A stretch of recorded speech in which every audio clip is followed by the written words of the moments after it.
Vamos então agora ouvir Loïc Blondieu com a sua intervenção intitulada O Regresso da Imaginação Democrática, Sonho ou Reinvenção. Esta intervenção terá também a duração de 20 minutos. Bonsoir à toutes et à tous. Excusez-moi pour trois raisons. D'abord parce que je risque de ne pas être très en forme. C'est une heure à laquelle je suis couché d'habitude. Il est minuit en France. Deuxième raison, je vais parler en français, parce que effectivement, c'est la langue que je maîtrise le mieux. Et puis troisième raison, je n'ai pas de PowerPoint, je n'ai pas de document, mais comme j'ai lu un jour que PowerPoint détruisait l'imagination, voilà, donc je me sens parfaitement légitime.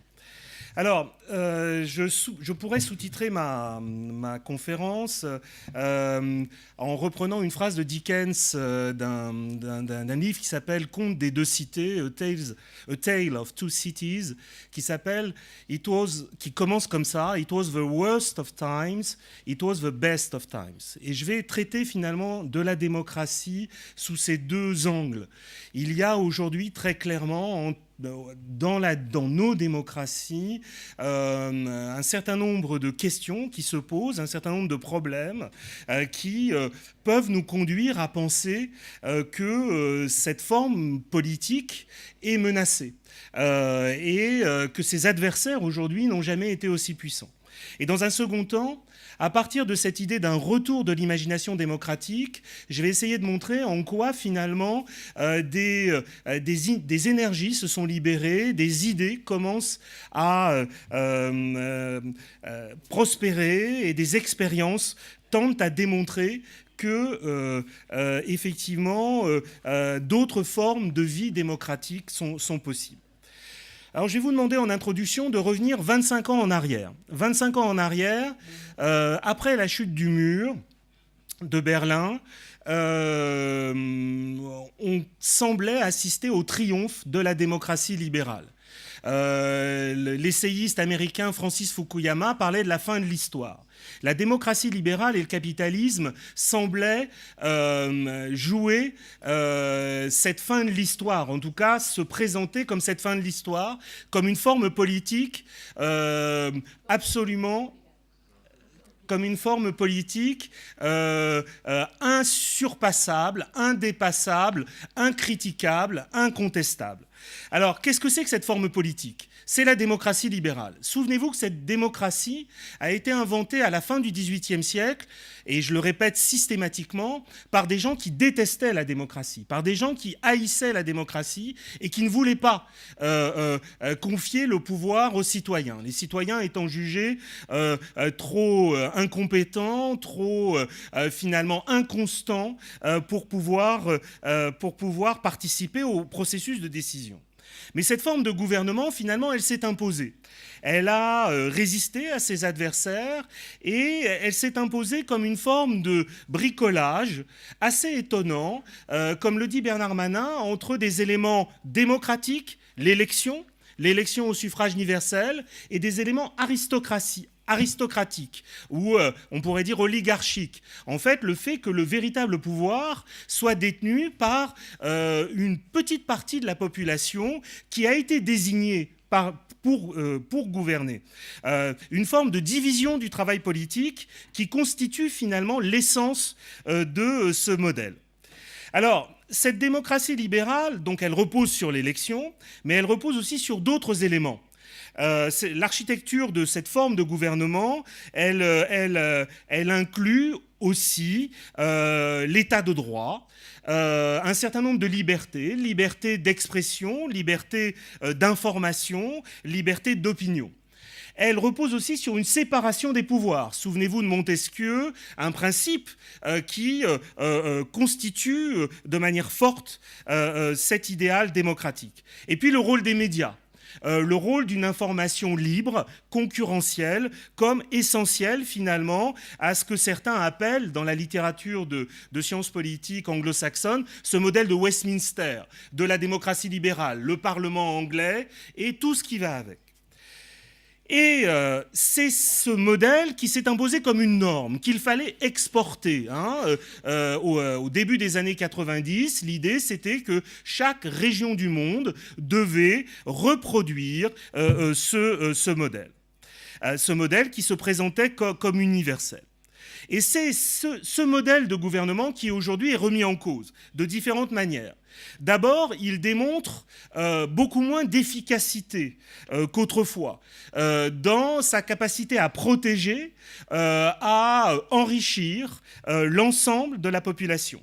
Dans sa capacité à gérer un certain nombre de crises, crise financière, crise environnementale à venir, et aussi dans sa capacité à s'imposer à d'autres pouvoirs qui aujourd'hui se consolident et que sont les pouvoirs économiques. Aujourd'hui, très clairement, il apparaît que les pouvoirs politiques ont tendance à s'effacer ou à obéir aux ordres de pouvoirs qui sont des pouvoirs non élus. Le pouvoir des marchés, le pouvoir des GAFA, Google, Amazon, Facebook, Apple.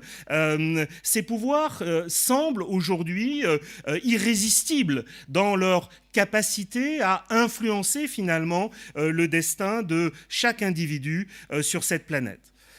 Et de manière plus générale, cette forme de gouvernement, elle est atteinte dans toutes ses composantes.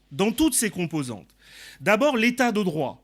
L'état de droit, il semble aujourd'hui remis en cause de manière très spectaculaire dans ce que l'on appelle les démocraties illibérales. La Pologne, la Hongrie, qui effectivement remettent en cause le principe de la séparation des pouvoirs, le principe de l'indépendance de la justice, mais aussi dans tous les pays suite à la crise, au terrorisme, des lois de surveillance, des lois de répression des libertés sont prises. En France, nous sommes encore dans l'état d'urgence. Il y a eu une normalisation de l'état d'urgence. Et nous avons finalement, de ce point de vue-là, une forme de remise en cause de ce que sont les libertés constitutives de la démocratie libérale.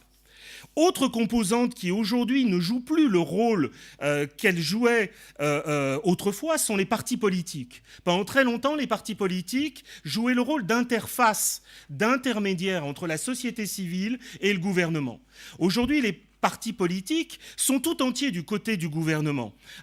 Certains spécialistes de sciences politiques parlent de partis cartels. Ce sont des partis finalement qui alternent pour occuper les postes de pouvoir, qui dépendent financièrement de l'argent public, mais qui en aucun cas ne servent d'intermédiaire entre la société civile dans son ensemble et l'autorité politique. Les médias, la liberté d'information, aujourd'hui, elle est remise en cause. On parle des fake news, on dénonce les réseaux sociaux, mais on ne s'interroge pas sur la concentration des grands médias de masse entre les mains d'un tout petit nombre d'oligarques qui, aujourd'hui, finalement, possèdent ce pouvoir d'influence. On s'interroge sur Twitter, sur Internet, mais on ne se demande pas pourquoi ni comment Fox News, par exemple, Rupert Murdoch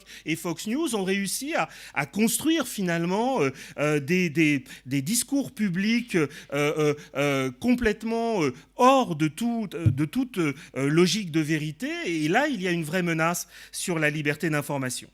Et puis, plus généralement, ces démocraties libérales défendaient, ou en tout cas disaient défendre des formes d'objectivité. C'est-à-dire, le gouvernement, au sein de ces démocraties, tendait à reposer sur l'expertise, sur la science. Or, aujourd'hui, on s'aperçoit aussi que cet idéal d'expertise publique, cet idéal d'objectivité liée à la science est remis en cause par la marchandisation des savoirs et le fait qu'aujourd'hui, le financement public de la recherche et de l'expertise est partout menacé. Et aujourd'hui, cette démocratie libérale n'est plus du tout la fin de l'histoire. On voit émerger aujourd'hui des contre-modèles. Il est clair, par exemple, que la Chine se présente avec sa forme d'autoritarisme comme un contre-modèle. L'idée que ça n'est pas le gouvernement le plus efficace pour enrichir la population. Il y a une tentation autoritaire, donc au sein même de ces démocraties occidentales. Il y a une tentation technocratique aussi. Cette idée que le peuple, finalement, ne sait pas ce qui est bon pour l'économie, ne sait pas ce qui est bon pour la croissance. On voit finalement les élites qui se sont toujours méfiées du peuple, d'un certain point de vue, en tout cas une très grande partie des élites, considérer que la démocratie est de plus en plus un luxe, qu'on ne peut plus se permettre, et tenté par la possibilité d'imposer finalement des règles fondées sur des savoirs prétendument objectifs. Et le résultat, c'est que la démocratie, elle régresse à l'échelle de la planète. Et ça, c'est un phénomène nouveau depuis une dizaine d'années. Ce qui compte, finalement, les pays qui peuvent correspondre à ce modèle de démocratie libérale montrent qu'ils sont de moins en moins nombreux. C'est-à-dire la progression exponentielle, finalement, de la démocratie est remise en cause. Alors, voilà ce qui, d'un certain point de vue, pourrait nous laisser penser que nous vivons le crépuscule d'une forme politique et que la démocratie, finalement, est un idéal que nous ne pouvons plus nous permettre. Bon. Mais ce que je vais essayer de plaider à partir d'un certain nombre d'hypothèses, d'indices, d'observations, c'est que nous assistons en même temps à une forme de retour de l'imagination démocratique qui se traduit par différents indicateurs, par différents signes. D'abord, il faut prendre en compte, évidemment, les subjectivités politiques, les attitudes politiques. Montrer que ce dont parlait il y a une quarantaine d'années maintenant un sociologue américain qui s'appelle Ronald Inglehart, qui parlait de révolution silencieuse en disant qu'il y avait un changement des mentalités, effectivement, ce processus est toujours là. C'est-à-dire que la culture de la déférence à l'égard de l'autorité, politique, elle régresse constamment. Et la défiance s'impose. Et la défiance s'impose notamment dans les jeunes générations. Cette défiance, elle est extrêmement présente dans les générations qui sont nées au tournant des 20e et 21e siècles. Et là, je m'appuie sur les travaux tout à fait intéressants d'un sociologue français qui s'appelle Vincent Tibéri et qui montre que ces cohortes, finalement, sont dans un autre paradigme politique.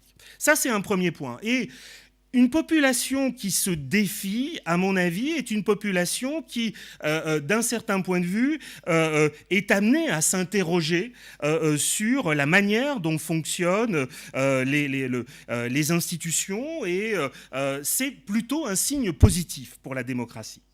Deuxième élément, les enquêtes nous montrent que l'opinion publique, alors évidemment il faut se méfier de ces enquêtes, est disponible pour des formes politiques plus participatives, plus inclusives. Alors vous me direz, il y a loin du discours, de l'opinion au comportement. Ça ne veut pas dire que les citoyens participent lorsqu'on leur demande de participer. Mais ils sont disponibles et ils sont favorables, effectivement, à tous les modes de consultation qui peuvent leur être proposés. Ils sont favorables en principe.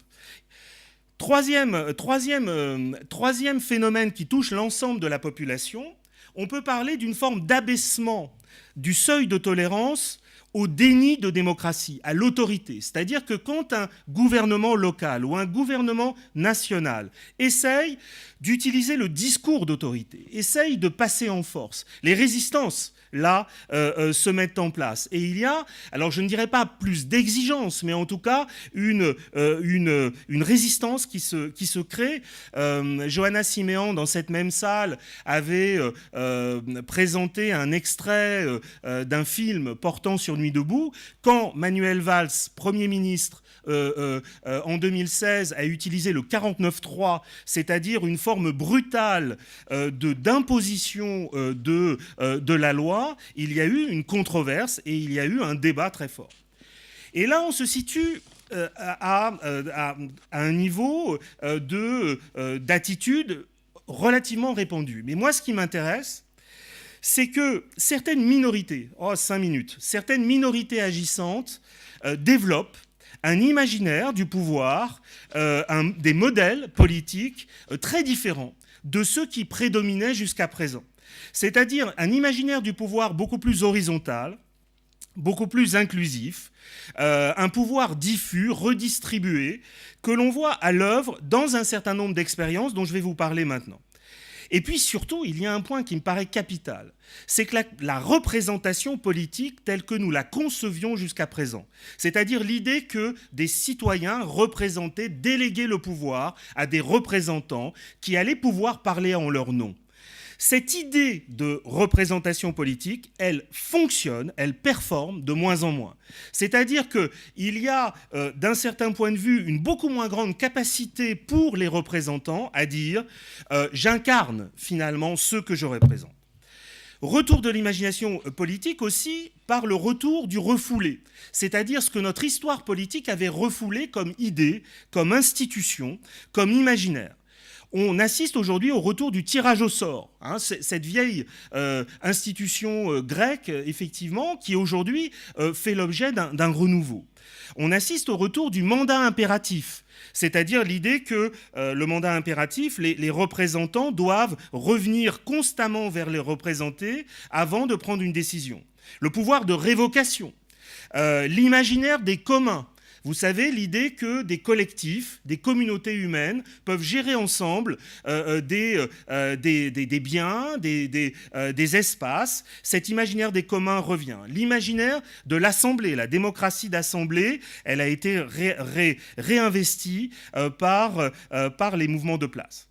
Troisième indice, une révolution technologique. Ce qui est très frappant, c'est que les technologies de la démocratie sont de plus en plus sophistiquées. Les technologies de la prise de décision, les technologies de la délibération, les technologies d'organisation, il y a des dispositifs du type sociocratie, holacratie, il y a des technologies numériques, des plateformes numériques, il y a du low-tech, mais il y a aussi des civic-tech qui permettent de résoudre un certain nombre de difficultés pratiques. Alors évidemment, elles ne règlent pas tout, mais qui me paraissent intéressantes. Dernier élément, on voit un certain nombre d'utopies concrètes à l'œuvre aujourd'hui, à l'échelle locale la plupart du temps, des utopies concrètes au sens du sociologue Eric Olin Wright, c'est-à-dire des gens qui essayent d'expérimenter des formes de vie, des formes de pouvoir, des formes d'organisation nouvelles. Alors, par exemple, sur les places, la démocratie assembléiste. Dans les ZAD, vous savez qu'en France, il y a la ZAD Notre-Dame-des-Landes qui fait beaucoup parler d'elle, mais il y a d'autres mouvements qui, occupant l'espace, alors évidemment de manière illégale, essayent d'inventer, de constituer des formes de laboratoires de nouvelles pratiques collectives. Il y a des municipalités en Espagne, Barcelone, Madrid, des petites villes en France. Il y a une petite ville, par exemple, qui s'appelle Saillant, dans la Drôme, qui essaie de pratiquer l'auto-organisation et la démocratie directe, Marina Leda, etc., etc. Et puis, toutes les expériences de partage de l'espace, oui, de partage, mais je vais finir dans 2 minutes, je sais que c'est très long. Toutes ces expériences, elles mettent en œuvre ces principes d'inclusion, ces principes de coopération, les jardins partagés, etc. En fait, la démocratie, tous ces mouvements nous rappellent une chose très importante. C'est que la démocratie, ce n'est pas uniquement l'élection, ce ne sont pas uniquement des institutions, mais ce sont des formes de vie. Ce que disent Sandra Logier et Albert Augien est très juste en s'inspirant du philosophe John Dewey. Mais quelles sont les limites de ces mouvements ? Et là, je termine en conclusion par une conclusion beaucoup plus pessimiste. Le problème, c'est un problème majeur de représentativité de ces pratiques, de ces espaces. Il y a très clairement toute une partie de la population qui reste à la marge et qui évidemment n'investit pas les civic tech, n'investit pas les dispositifs participatifs qui leur sont donnés. Et il y a un vrai problème. Et ces mouvements sont très exigeants d'un certain point de vue en termes de sécurité, ou en tout cas, il y a une vraie difficulté. Deuxième problème, l'échelle de ces dispositifs. À l'échelle locale, ça fonctionne, mais au-delà du le passage à une échelle plus grande soulève tout un ensemble de questions, ce que j'ai appelé la tragédie du leadership, c'est-à-dire qu'il faut à un moment des leaders, à un moment des représentants. Troisième problème, le temps est compté, c'est-à-dire qu'aujourd'hui, il y a des forces qui effectivement sont en train de capter tous les espaces qui permettraient finalement de s'organiser. Et ces forces, évidemment, ce sont les forces du capitalisme, très clairement. Ce sont ces pouvoirs non élus et qui sont un risque majeur. Et effectivement, l'enjeu fondamental qui est derrière tout cela, me semble-t-il, et qui m'amène aujourd'hui sur un chantier de recherche particulier, c'est l'éducation. C'est-à-dire que très clairement, on a un système scolaire, un système éducatif, en particulier en France, qui effectivement conduit à reproduire ces phénomènes d'autorité, ces phénomènes de concurrence, sans finalement permettre, me semble-t-il, de former ce que devraient être des vrais citoyens. Donc il y a un retour de l'imagination démocratique, mais il n'est pas suffisamment puissant, pas suffisamment partagé, me semble-t-il aujourd'hui, pour être capable de nous sortir finalement de l'impasse dans laquelle nous sommes.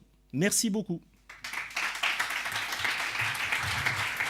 Para fazer perguntas ou trocar ideias com os conferencistas, pode dirigir-se ao espaço Fórum junto ao secretariado. Pour poser vos questions et échanger avec les conférenciers, rendez-vous à l'espace Fórum à côté du secrétariat. Chegamos então ao fim das intervenções nesta sala. Convidamos todos a assistir à performance de Sofia Dias e Vítor Roriz a decorrer no hall do museu.